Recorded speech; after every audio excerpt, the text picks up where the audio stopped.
On tonight's episode of the CHGO Cubs related podcast, Pete Crow-Armstrong, Colin Rea, and the Cubs avoid the sweep in Minnesota, winning big on Thursday before their final series ahead of the All-Star break in New York against the Yankees. We'll talk about all of that and more on this episode of the CHGO Cubs related podcast.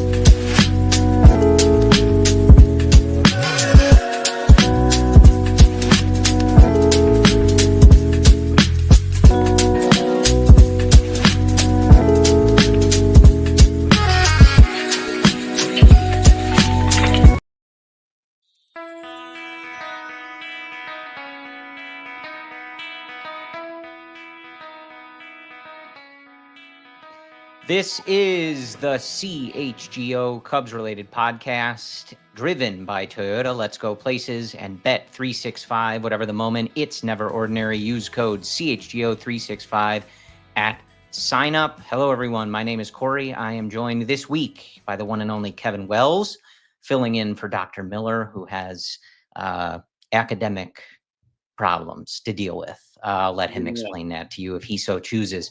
But we're glad to have Kevin with us, and we are here a little bit after, the normal post-game time, but still post-game for the Cubs. 8-1 victory on Thursday. They pick up the win against the Minnesota Twins, avoiding the sweep after a rough first couple games. And they head to New York Friday night for 3 with the New York Yankees, and that will take us to the All-Star break, where Pete Crow-Armstrong, Kyle Tucker, and Matthew Boyd will represent the Chicago Cubs. So a ton to talk about in this episode. We'll talk about the game on Thursday. Of course, this is technically that game's post-game show, but we'll talk about the series in Minnesota, general trends and what's going on, and just kind of where this team is at. Obviously, one episode for CHGO Cubs before the All-Star break here on Sunday. So one of our last conversations before the kind of unofficial end of the first half of this MLB season. So we'll talk about it all. But generally, Kevin, like bringing you in here, my biggest thing with the way this team has been playing, they're going to have games like those first 2 games. The offense was kind of lifeless. The approach didn't look good, et cetera. Really frustrating. I could feel the frustration. The key in those spots to me is just avoid big slides. Don't let things go on a long streak or go way too much in the wrong direction. And Colin Rea and PCA stepped up on Thursday and helped the Cubs do just that. Pick up a win and keep things from going straight in the wrong direction. It's a team that hasn't gone on a lot of winning streaks, long winning streaks, and it's a team that hasn't gone on any long losing streaks either. They've played really well at home, and they're above 500 on the road. So overall, you really like the outlook and the projection of how the first half might play into the second half. And I thought this series was, in terms of frustration, it was much higher than the Astros series, but the series were similar, in which the games that you lost, you struggled offensively mightily. And then in the final game, you broke out, or the one game that you won, both started by Colin Rea, you end up, avoiding a sweep, which has been huge. The Cubs have, really limited their losing streaks this year to, I want to say 3 or 4 is probably the biggest that they've had. And we talked about that last night, is their ability to, keep things from snowballing. Because if you look around the National League, Corey, it's the Dodgers have been swept in 2 straight series. The Phillies went on a 5-game losing streak, a 4-game losing streak, and then another losing streak in early June. The Brewers started out pretty horribly and found themselves in a hole early. And now the Mets find themselves in second place. They lead the wild card race, but they've gone on a slide because of all the injuries they've had. And frankly, they haven't been a good offensive team in the month of June. They had a worse month of June than the Cubs did. So at the end of the day, the Cubs have probably been the most consistent National League ball club this year. They haven't had any sort of major penalties. Yeah. They haven't found themselves in too big of holes. They've lost some frustrating games, no doubt. It's a 162 game season, and those are going to happen. I will say I'm not thrilled with how this Twin series went. Those first 2 games, it would have been nice to. They were both winnable games, and you had it the first game with a 2-run lead all the way through the 8th inning. And, yesterday, obviously only losing by a couple runs. I would have liked to have kind of captured one of those and taken the series, but you didn't get swept. You're 2 games up in the Central. The sky is not falling. And it was a really, really, and we'll see how this series goes. But, you can pretty much sit here on July 10th and say, wow, the Cubs had a really awesome first half of baseball. 100%. And that's really what stands out to me. Like, yeah, those first 2 games were frustrating. All told, the pitching was really good in this series. Obviously, some mistakes from Shota and Cade Horton, but all told, like your pitching was pretty good in this series. And had your offense shown up in those first 2 games, you're probably at least looking at taking 2 or 3 in this series, if not a potential sweep. But it is what it is. I think the thing that does stand out is exactly what you pointed out. I know it's easy, when you watch one team and you're focused on one team solely to lose sight of these things. But, the Cubs are 1 game out of being the number 1 seed in the National League. They're 1 game behind the Dodgers, and they are tied for the second best record in baseball, or tied for third best. Detroit and LA, I think, tied for first. So they've done an awful lot right, and they've had a really successful first half. And it's frustrating. I was watching some of those games earlier this week against the Brewers and Dodgers games. It's frustrating, man. Like, we just can't shake these Brewers. Like, I look up and down the lineup. It's a bunch of guys with like a 680 OPS, and they're knocking the Dodgers all over the ballpark. They pick up Andrew Vaughn off the scrap heap, and he's ripping 3-run homers off of Yamamoto.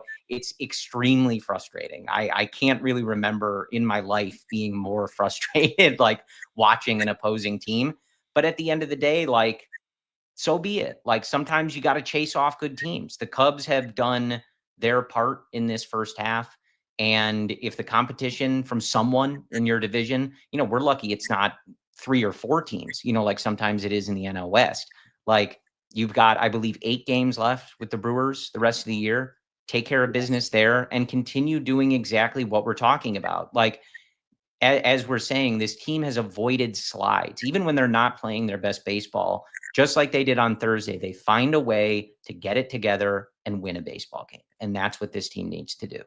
The Brewers have been just so impressive the last decade, and it is frustrating for fans to sit back and watch the success they have with less resources and less money, and they seem to always do more with less, especially in the pitching department. I mean, going out and trading Devin Williams to the Yankees and getting a nice return. And Devin Williams had a rough start to the year for the Yankees, but started to turn it out. He's still a good pitcher, but Trevor McGill's an all-star this year. And they get Brandon Woodruff back. He looked like he didn't even miss a beat in his first start. Now, again, this can all change, right? I mean, this is you need time with guys like Jacob Mizorowski and Brandon Woodruff. I mean, Mizorowski looks like the real deal. He looked like the real deal from his first start, and we talked about this a lot last night. Luke and I and Joey talked a lot about the fact that I think a lot of the frustration stems from, in terms of my fandom and watching baseball and being a fan of the NL Central and watching all these games, my frustration comes from jealousy of the fact that the Cubs haven't found a superstar young pitcher. And it seems like every team in the division, except for the Cardinals, who can't figure out any pitching whatsoever, has found one of those guys. And you look at the Reds; they have 3 horses.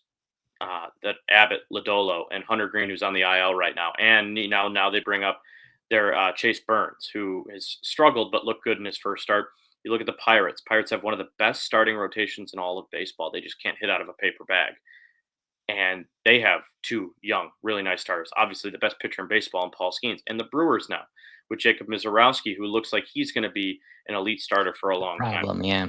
The Cubs have Cade Horton, who has been okay. He hasn't been bad. He's come in and he's done his job. He's had a couple clunkers, which is to be expected, but he hasn't been nearly the level of those guys. And I think for a top 10 draft pick, I just expected more right away. And I think that my frustration with Milwaukee being so good is because they just seem to just find pitching. And when those pitchers come up, they just light the world on Yeah. fire. right away. It doesn't seem like there's no gradual need for them to adapt to major league pitch. It just seems like right away. And then they It's get rid of guys at the right time. And then another guy's right there. The Cubs have not done that with at an elite level at least. Sure. Yeah. And look, the Brewers have figured out how to succeed as an organization with the margins that they have and the money that they have, and they've figured that out at least in recent memory. And it's going to be on the Cubs to stave them off. The Cubs have more resources than they do. Like, they should be better than them, and they need to continue playing like it. Yeah, that's But why this it's deadline is huge, right? Like this yeah. Brewers are not going to go out and get a superstar. Could they be a player for Eugenio Suarez the way Joey Ortiz has played? Could they put a little pressure on you to get a good third baseman? I think so. I think that's the type of player that they would go after. But in terms of long-term superstar players that are going to cost them a lot of draft capital, there's no way. Like, ESPN put out a proposal about Ronald Acuna. That there's Yeah, I no saw way. that. Yeah. There's just no Well, way. it's So I don't think so. unfortunately they won't get a big fish, but they'll get a guy that you haven't heard of in 3 years, who will be throwing perfect games for them come August and September. Right? I was watching that Dodgers game the other day. Jose Quintana was perfect, or throwing a no hitter through 6. I'm like, I can't deal with these guys anymore, man. He's for them, yeah. When we come back from our first break, I want to talk about PCA. So I don't want to do that now, but before we hit our first break, let's go to something in today's game, because we're talking pitching, and we've talked about how important he has been in stepping up. But another big one on Thursday from Colin Rea. Colin Rea picks up his 7th win. ERA sitting at 3.9 on the season now.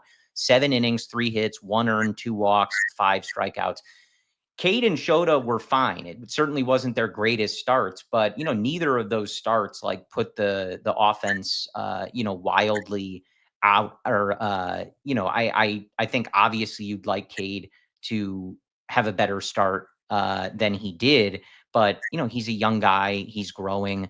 But neither of those starts did the Cubs. The first game gets out of hand, but that was with the bullpen. And Porter Hodge in particular. Like, neither of those games did the starters put them out of the game. Thursday, though, not only did you need Colin Rea to kind of keep that going, like, we need another good start. We need to keep this offense in the game in case the offense doesn't show up like those first 2 games. But he went 7 innings, man. And I know there's only 3 games till the break. Then everybody gets a nice long vacation. They can rest up. But only needing to cover a couple innings today for the bullpen, and Craig Counsell opting to go with Brad Keller and Daniel Palencia, obviously just making sure those guys are getting work after those first 2 games in the off day on Monday, et cetera, et cetera. Really important. And, he's had some clunkers in there, but again, as we always say, like, for a guy that was brought in to be a spot start guy, long relief man, kind of insurance policy, who has taken the ball every 5th day, basically since the beginning of the season when Justin Steele went down. Colin Rea, man, I don't know if you can praise him and just what he has meant to this team for that value enough. A huge start on Thursday. Well, it's 3 really good starts in a row for Colin Rea, and 2 really important ones, right? Like, 2 series. Obviously, that Astros team is a World Series contending team. This Minnesota Twins team is not. So it almost felt like there was more pressure to avoid the sweep in this series than the Astros series. But both times against, you're facing a sweep, and he's able to be the guy on the mound who gives you the quality start and allows you to win. Colin Rea, and it makes me wonder. It's another guy who was in Milwaukee that Counsell knows really well, that said, "Hey, this guy can really, really help us out this season." And you're seeing that with a couple of guys now. So it's Colin Rea. Who am I thinking of the bullpen? The name's slipping my mind. Just had a long drive. Lefty in the bullpen, old guy. Theobar? No, other lefty. Other lefty. Well, now you're throwing curveballs at me. I can't remember his name, but he pitched in Milwaukee for a long time. Chet will help us out. But like guys like that, older veterans that Craig Counsell knows really well. Oh, Suter is who you were thinking of. No, I'm thinking of the guy in the Cubs, but the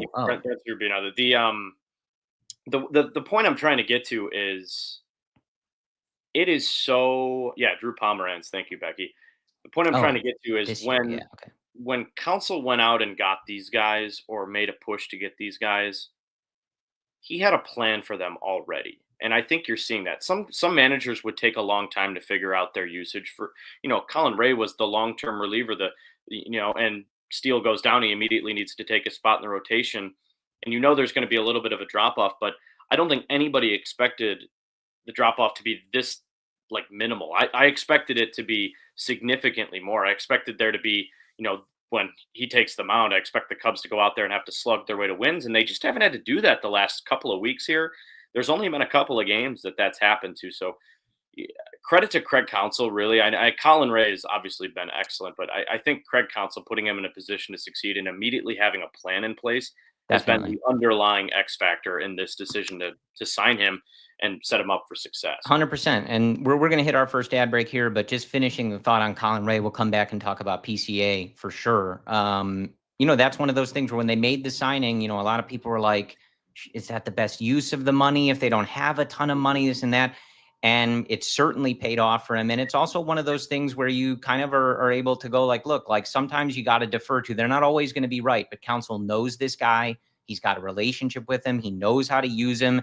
And the situation arose where it was like, hey, can this guy handle this? Who can we throw into this role now that Steele's out? And that familiarity breeds comfortability. And I think you're sort of seeing the importance of like the manager knows this guy knows the manager, and they know how to work together, and it's really paid off. So let's hit our first ad break here. We'll come back and we are going to talk about none other than Pete Crow-Armstrong. All right, our first wonderful sponsor, one of my favorites, and that is Sunnyside Cannabis Dispensary. It is your home for judgment-free cannabis shopping, a place where all kinds of visitors are welcome to explore, discover, and purchase a wide array of quality products. Sunnyside has everything you need to elevate your summer. It is your one-stop shop for all your cannabis needs. Sunnyside has an expertly curated menu with over 100 strains to choose from, plus easy online ordering and in-store pickup. It is Illinois' favorite dispensary with locations in the city, across from beautiful historic Wrigley Field and River North, and in the suburbs. If you're starting out, Sunnyside has expert guidance and brands that we know you will love, like Good News and Mindy's. Visit sunnyside.shop for bright buys every day, including 50% off your first 3 online purchases. Enter promo code CHGO at checkout to qualify. That is HICHGO. Exclusions apply. Sunnyside Cannabis Dispensary, bright buys every day, only for 21 or older or Illinois Med card holders. For existing users, use promo code CHGO50 for 50% off one Cresco Labs brand item. Going on any trips this summer? I'm in Michigan right now. I had to pack. Brought my Mando right in front of you there. Deodorant. It's great. Also got the 4-in-1 acidified cleansing bar, shampoo, face wash, body wash, all of that. It simplifies your hygiene routine and saves space in your bag. One thing that's made me more confident is Mando, the whole body deodorant like I just showed you. I got the bourbon leather. It smells great. It's great, especially in the summer heat waves that we had. I took it with me on my trip to Knoxville last week. I took it on my trip anywhere I go in the summertime. It's really great. It's a whole body deodorant, safe to use anywhere on your body, pits, thighs, belly buttons, you name it. Created by a doctor who saw firsthand normal BO, how it was being misdiagnosed and mistreated. So choose from a variety of fresh scents. Like I have bourbon leather. You can use Clover Woods. Mount Fuji or Pro Sport, clinically proven to control odor better than a shower with soap alone. Mando's starter pack is perfect for new customers. It comes with a solid stick deodorant, cream tube deodorant, 2 free products of your choice like mini body wash, and free shipping. Please support our show. Tell them we sent you. Smell fresher, stay drier, and boost your confidence from head to toe with Mando. All right, folks, back with you. And Kevin, if you don't mind, I'm just going to send a barrage of fun PCA stats your way, and we can digest them together. But Thursday, I can't wait for this. This is what I wanted to hop on for, really. When you asked me to come on, I was like, I get to talk to Pete Crow-Armstrong. It's a good day. Any day where it's a Pete-centric thing is always a good one. Huge day, 2 home runs, obviously pacing the offense on Thursday. And here's some fun ones. Pete Crow-Armstrong is the only player in MLB history with 25 home runs, 25 stolen bases, and 70 runs batted in before the All-Star break. Now, repeating that, I did not say Cubs history. I said Major League Baseball history. Pete Crow-Armstrong 25 home runs and 25 stolen bases before the All-Star break. He joins a list of 3 players to do so. Bobby Bonds in 1973 and Eric Davis in 1987. Pete Crow-Armstrong, most home runs from a Cub in their age 23 or younger season. 25 in 92 games.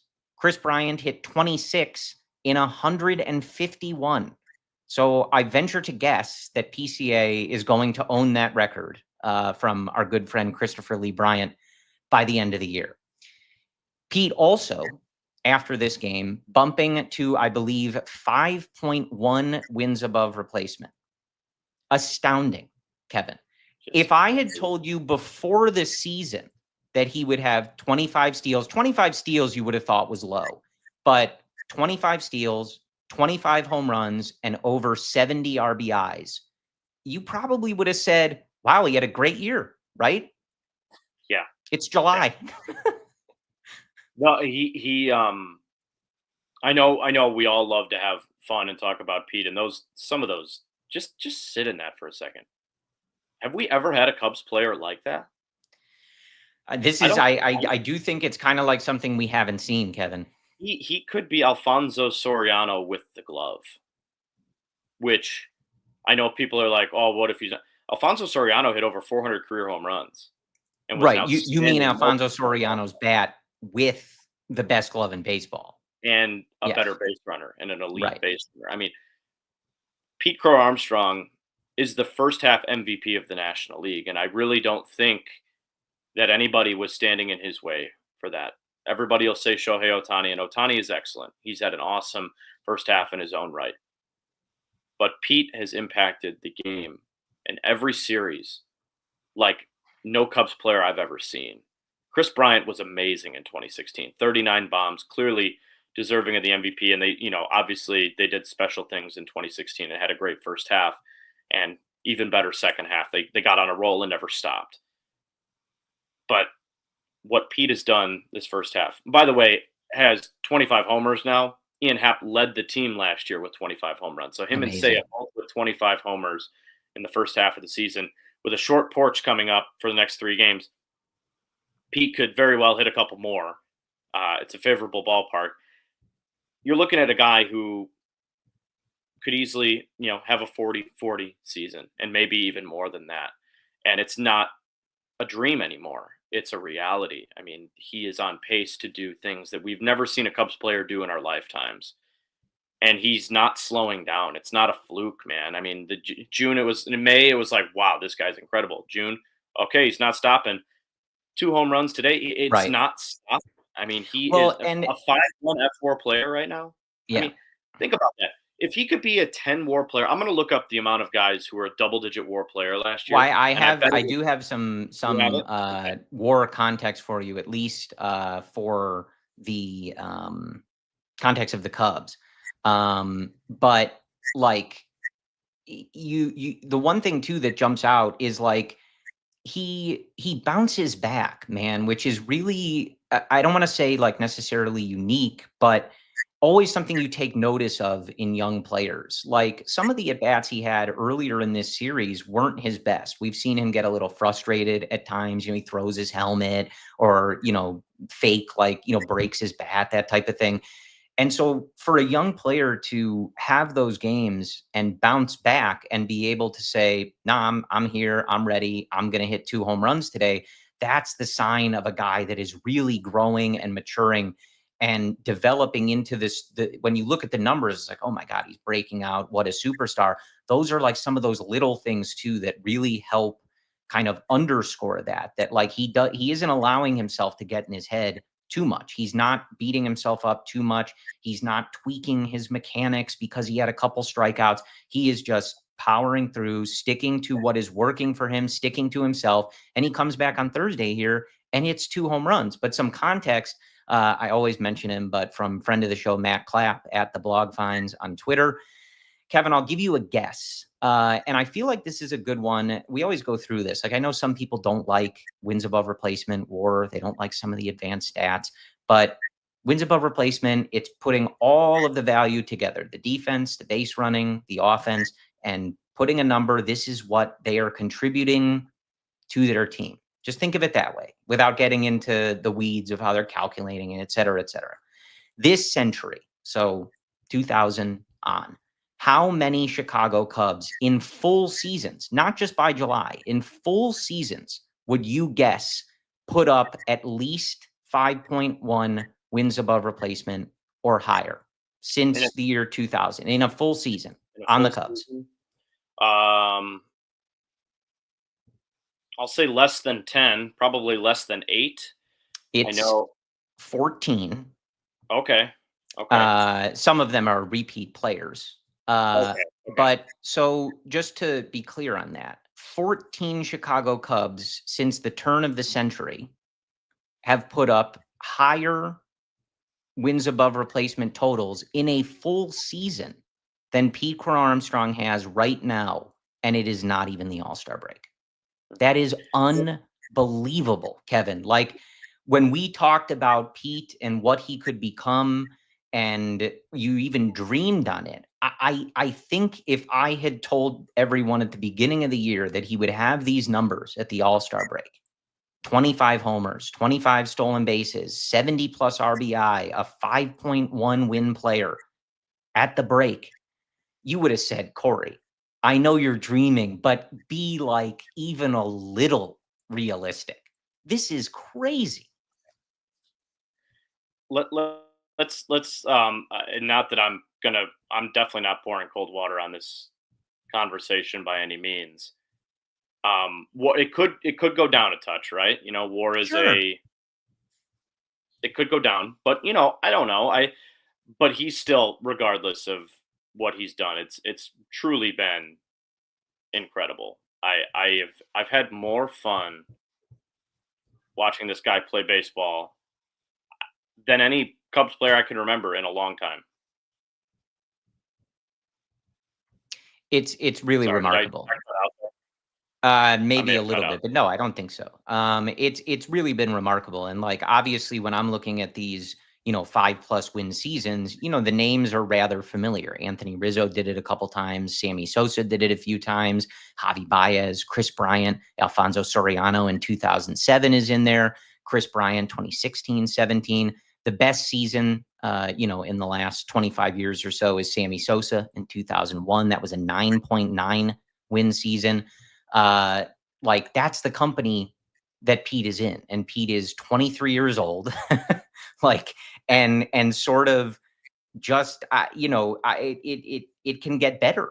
Like, and, of course, look, like this could be the best season he has. Like this could be the peak, even if the rest is really good. You never know. Like, of course, it's a long career. Baseball's a strange game, whatever. But I think especially as we're hitting the All-Star break and he's going to be featured in the All-Star game, it is a really good opportunity.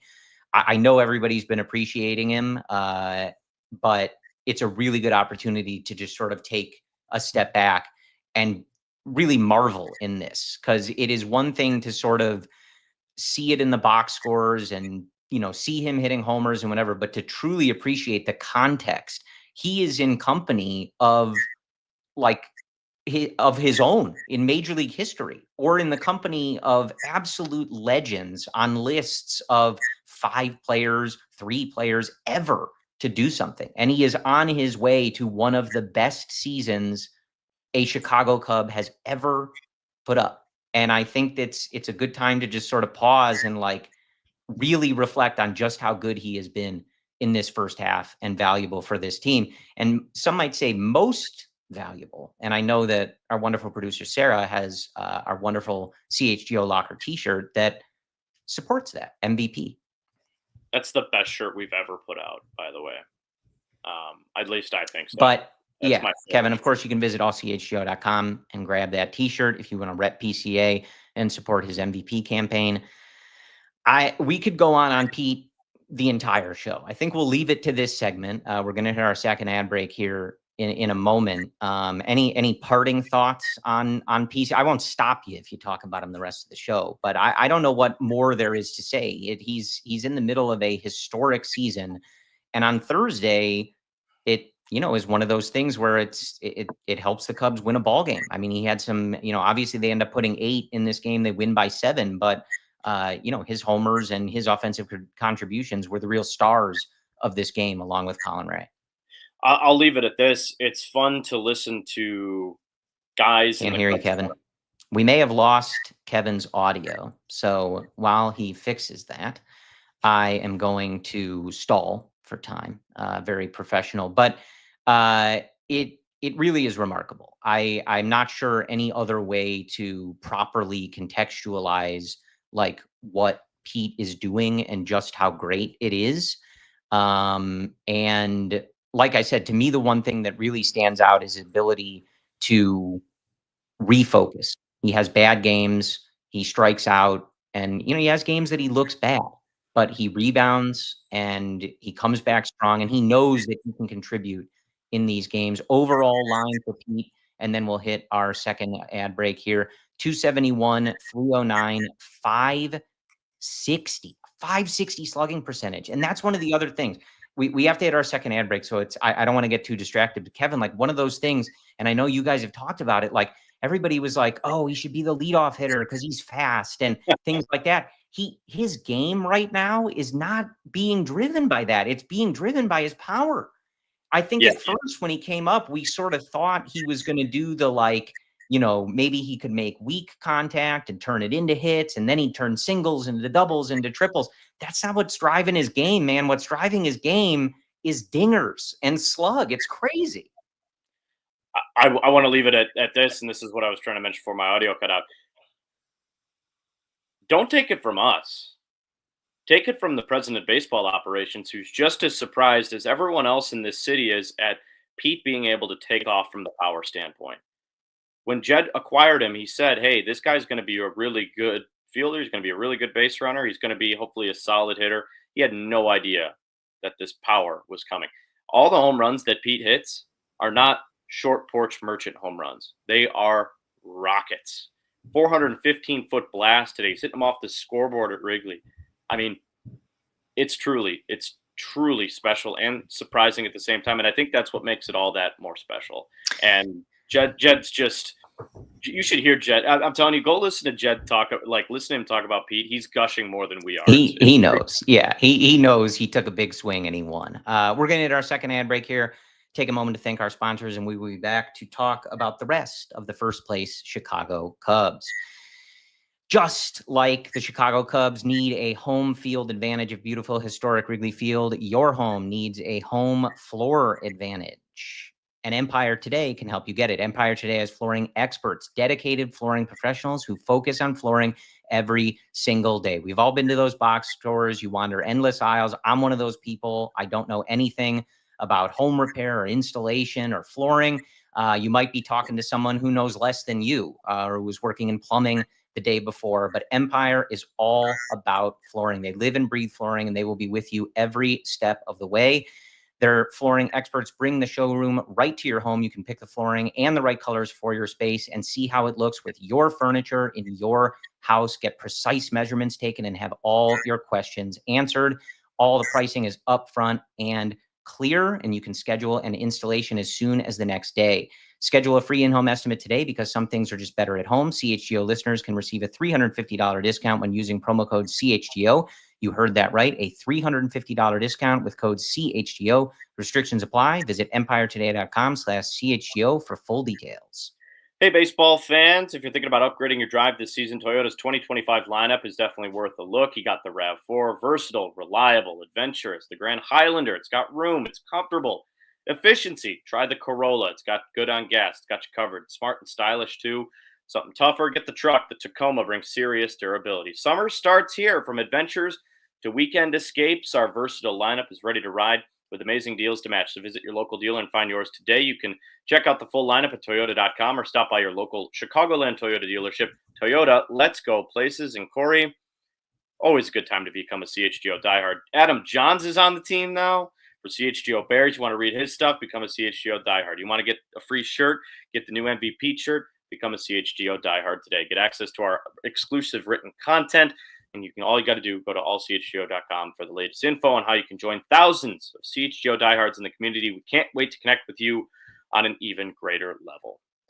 Man, I love this PCA talk. I don't want it to end. I'm going to be honest. I want to keep talking about it, but there's a lot more to talk about with this. It is difficult to move on, and just because we talked about so much, it's a transformational thing. I mean, we'll see what happens with Kyle Tucker.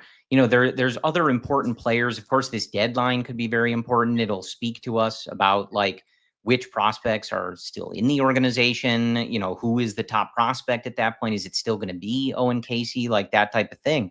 Right.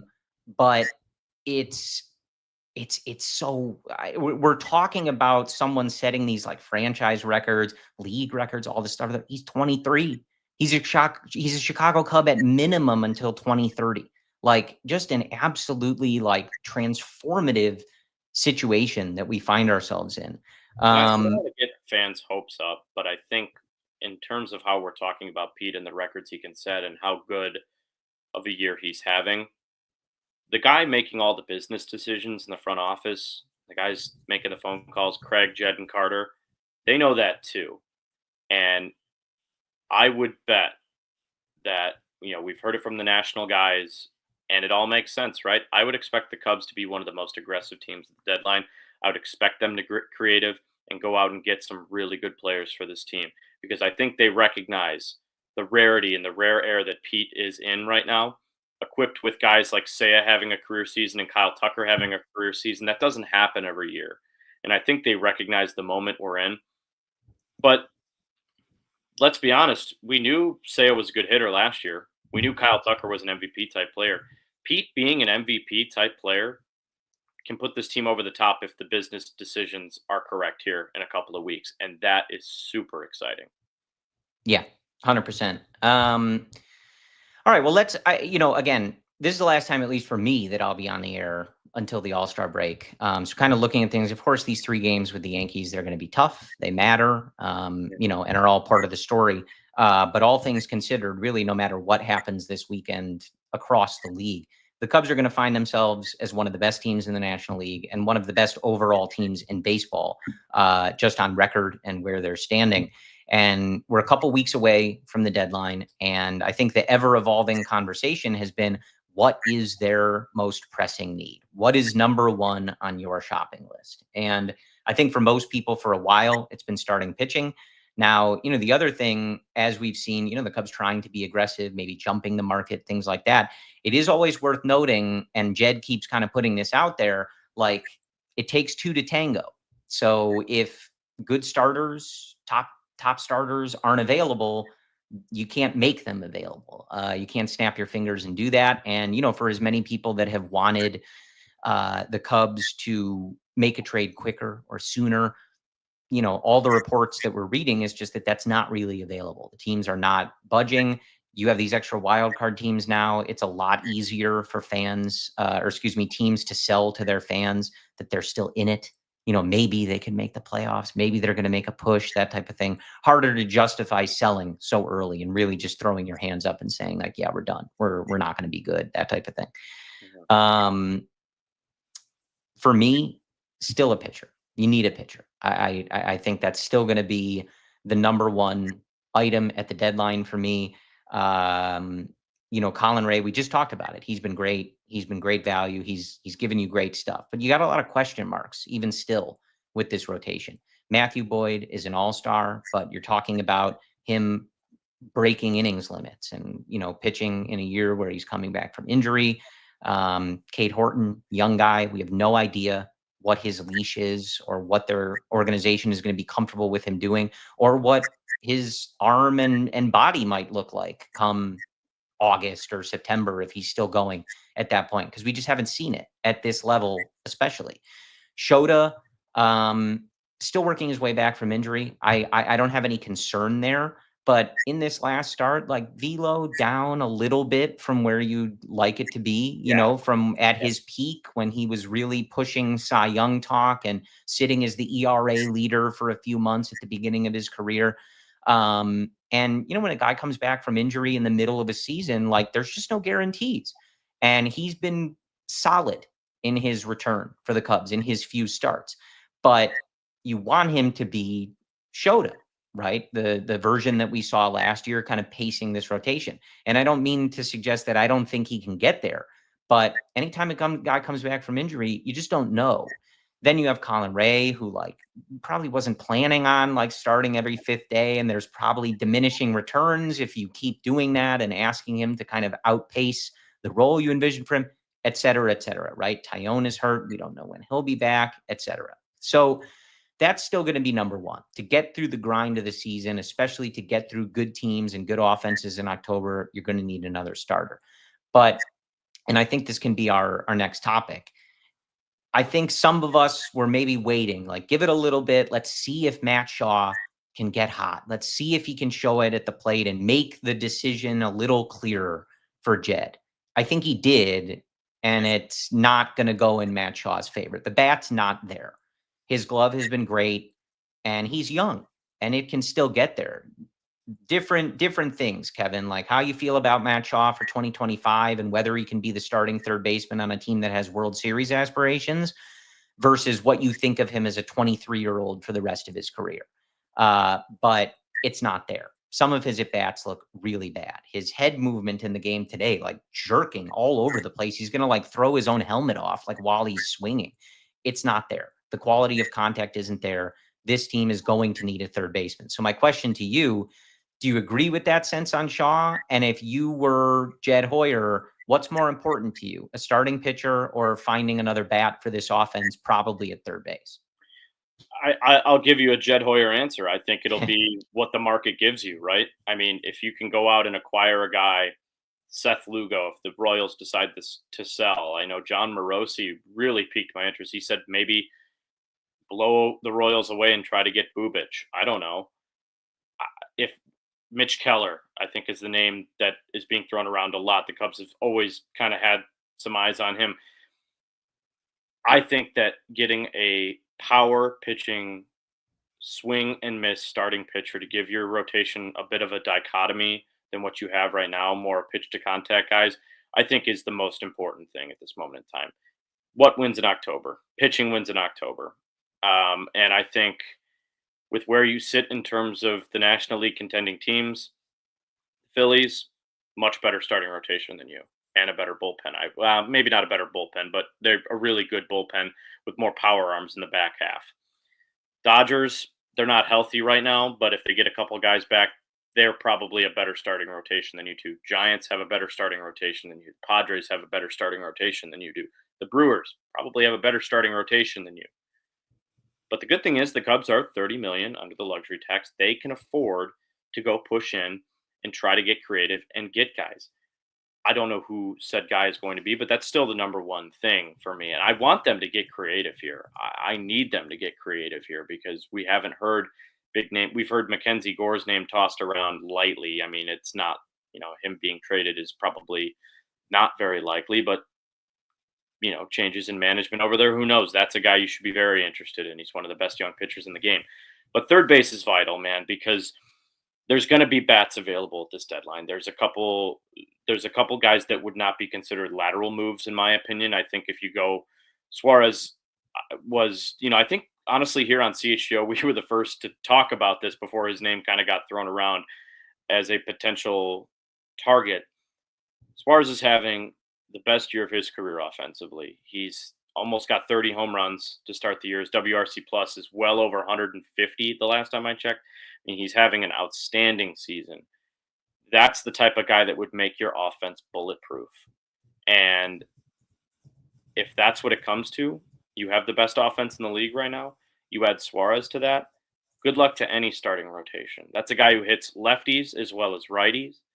And the Cubs have struggled against lefties, so that would be a genuine perfect fit, like a perfect fit. Yeah. And I think the Diamondbacks are trading him. I don't think because they have to look themselves in the mirror. They went out and spent $200 million on Corbin Burns, who is now going to miss the next year and a half. They're not contending without him. So yeah.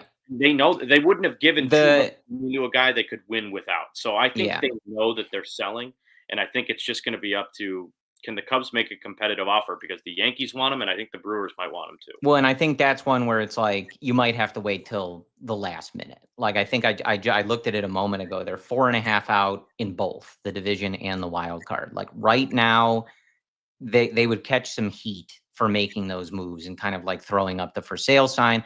But maybe wait, a couple weeks, week or two, get closer to the deadline.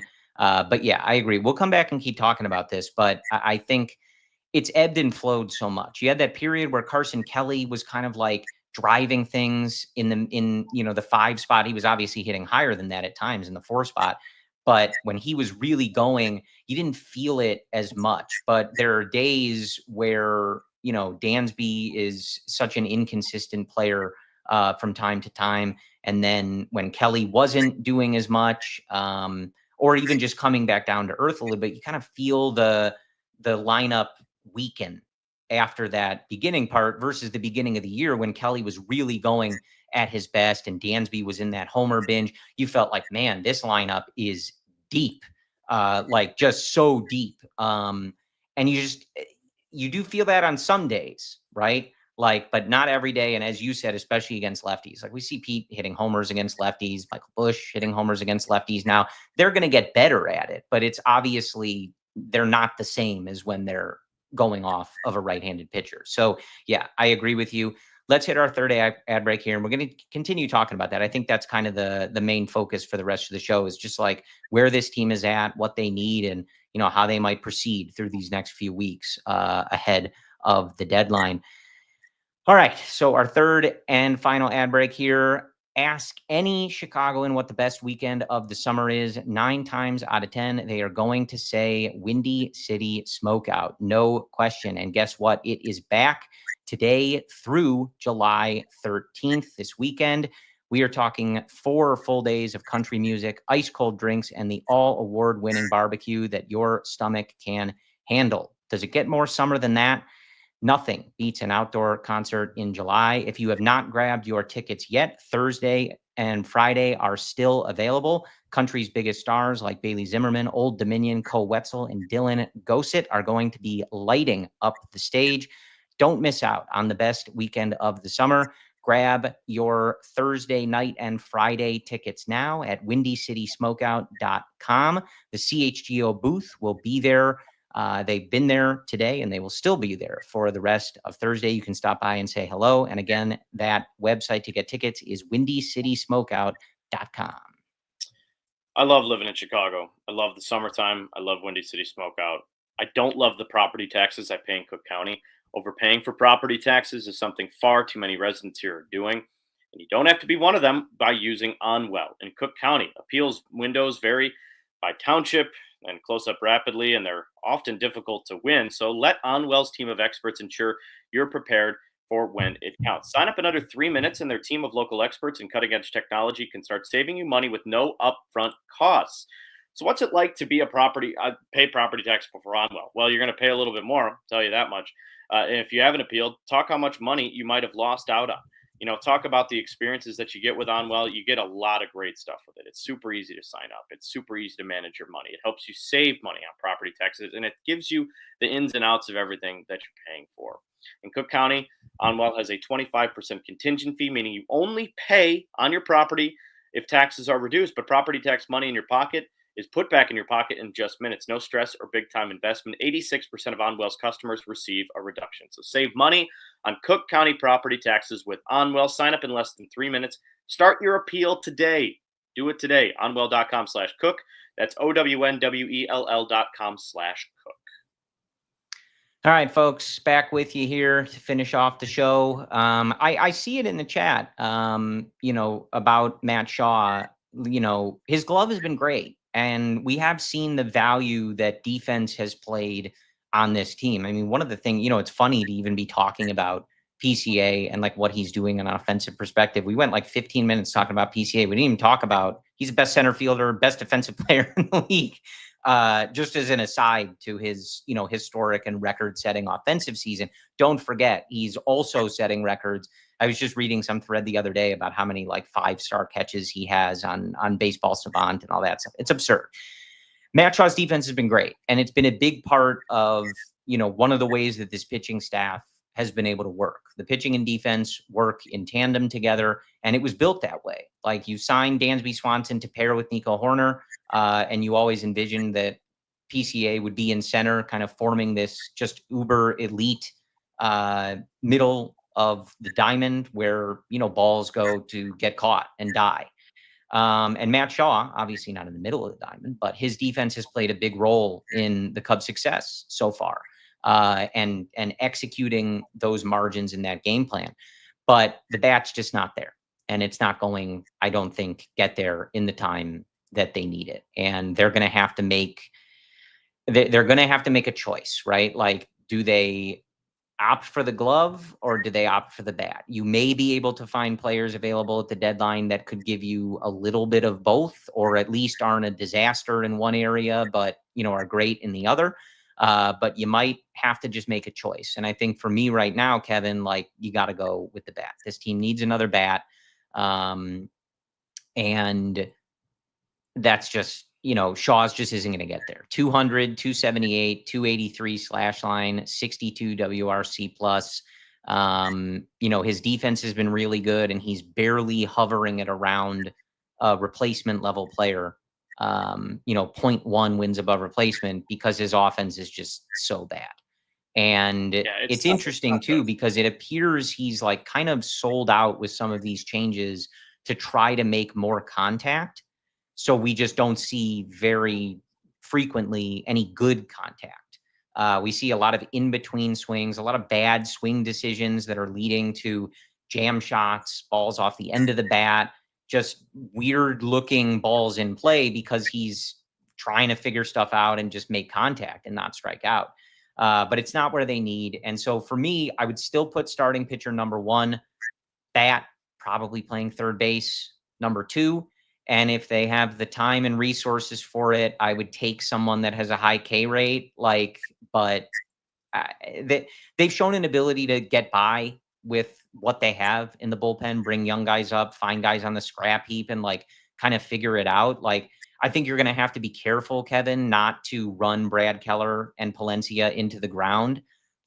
Getting what you've gotten from them has been great, and they look great. Palencia looks better every time he goes out there. Still the first time he's done this at this level. And as you get deeper in the season, those big high leverage moments, you have to at least be prepared. Hey, this guy gave us a good 4 months, but maybe running out of gas. So that would be my order of operations. And I would love Eugenio Suarez, if that is who it is. Maybe Merrill Kelly comes with him. 2 birds, 1 stone. But that would be my shopping list for the deadline. Seems to be the most logical, right? I mean, that seems to make the most sense. And you're right. I mean, I think there's still relief pitchers. There, if there's a guy available and you can get him for a good price, if there's an elite, if a guy like Emmanuel Clase is made available, and he's going to cost the world. So I don't see Jed selling out for a guy who won't impact winning as much as some other guys will that you could sell prospects for. But if that guy becomes available and you deem that as the number one thing, sure. Emmanuel Clase is one of the greatest closers of the last decade. I'm fine. He almost won Cy Young last year. That's fine. But it's far from what the Cubs need most. You're right. They need a swing and miss elite starting pitcher. If there's a guy not available, if you can't find a guy, get creative to get a guy. Suarez has to be the guy because, people mention Ke'Bryan Hayes. That's not an upgrade from Matt Shaw offensively. It's just not. I mean, the guys, he has a couple more hits than Shaw does this year because he's played longer. Shaw was sent down. But the WRC plus is about the same. People talk about Ryan McMahon, right? People say, okay, well, he's not hitting that great, but he's got 12 home runs this year. He can do a little bit. He plays in a really bad lineup. So he's kind of the guy that's opposing pitchers circle when they're facing the Rockies. So maybe he gets the toughest at bats. You put him in the Cubs lineup, he could do a little bit better. I don't hate that. I think they can still do better. Suarez is the guy that I want, and I think that they should pay for as a rental. He's the perfect fit for this team. But let's talk Ryan McMahon for a second and what Jed Hoyer said on with Sahadev Sharma and Patrick Mooney on their podcast today. I was listening to it, and he said, I'm not afraid, and what I've learned over the years is I'm not afraid to go out and take swings on guys who maybe aren't having the best of years just like the Braves did when they won the World Series a few years ago, and going out and getting Soler, going out and uh, getting the two outfielders that they got off, guys who were DFA'd that year and went and had unbelievable postseasons. 3 new outfielders for all the banged up players they had. Acuna was out, and they needed a whole new outfield for the playoffs. They went out and got 3 guys. He cited that a lot, and McMahon's not having a great season. He's hitting below league average, but he's still going to give you better at bats and a better approach than Matt Shaw is at the moment, and he plays a pretty decent third base. And I don't know if that's an incredibly expensive acquisition. I would doubt that it costs you that much to go out and get a guy like him. So third base, it's not a want for me anymore. It's a need. They need a third Yeah. base. They need another bat, because if you look around the other positions on the field, where else are you going to upgrade offensively? I know Yeah. people will say Ian Happ, right?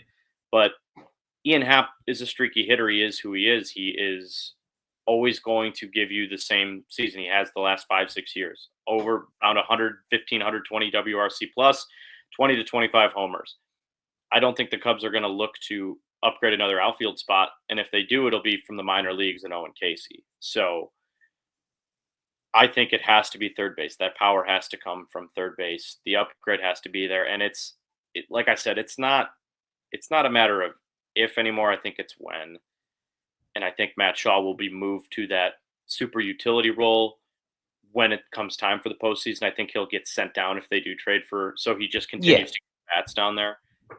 But he's a great base runner and a great defensive replacement later on in games. So that's play. And that's the thing too. Like, again, Shaw is so young. Like, him being ready for where they needed him to be was always a really tall order and not a likely thing. And it's really almost like it's similar to PCA in 2023. Obviously, that team wasn't as good, and they were just chasing a playoff spot. But it was the same thing. You're bringing up a 21-year-old to try to play center field and hit major league pitching in the middle of trying to chase a wild card spot. It's like, it would be nice, but that's a really difficult thing to ask him to come up and do. So it's been a tall task for Matt Shaw.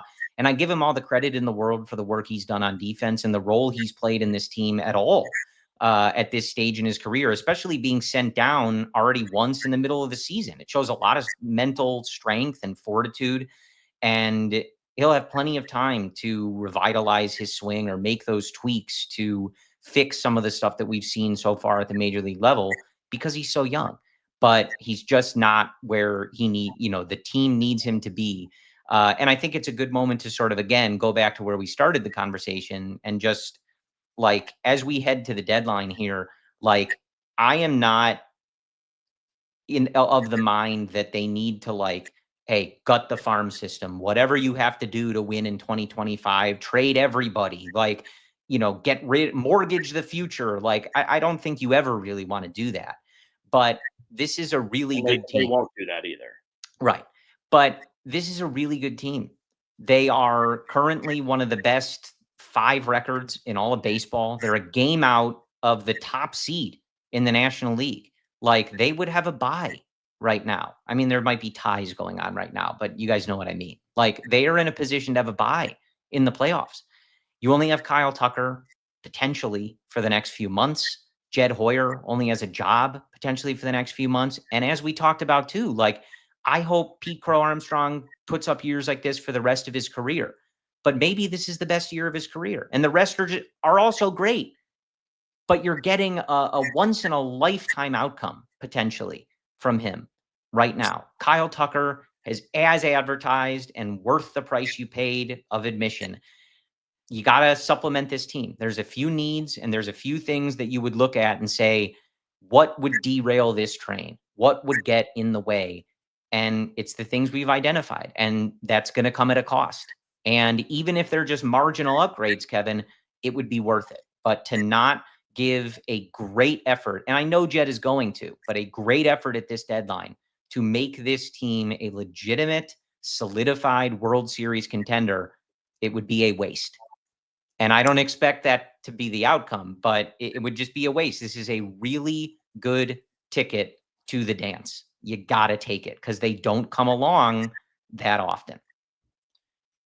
Real quick before we get out of here, just to talk about the player I really want them to have. Eugenio Suarez, 2.7 WAR, his OPS plus 140, 29 home runs this year. 29. He leads the team in home runs. He has more than Seiya and Pete. You add that to this Cubs roster, like, good again. Good luck to any pitching staff going up against. If Suarez is your new cleanup hitter, and then you can find a place to move Pete, and with Michael Busch being a top 10 hitter in baseball as of the last couple of weeks, I mean, dude, he is the golden goose at this moment in time. He's the guy. All right. So we'll see one more CHGO Cubs for you on Sunday. We'll have some All-Star game coverage as well, obviously, with PCA, Kyle Tucker, and Matthew Boyd participating in the festivities. The Cubs have 55 wins. Pete Crow-Armstrong is a 5-win player in July. And we'll see what this series with the Yankees brings to wrap up the unofficial first half of the season. But it's been a fun one, and it's been a really good one.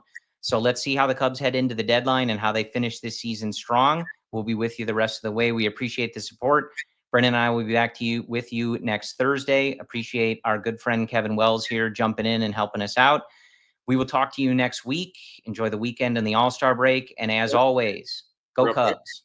Happy birthday to Andre Dawson, by the way. Happy birthday, Hawk. Happy birthday to the Hawk. Go Cubs. Go Cubs. We all silly like the mayor.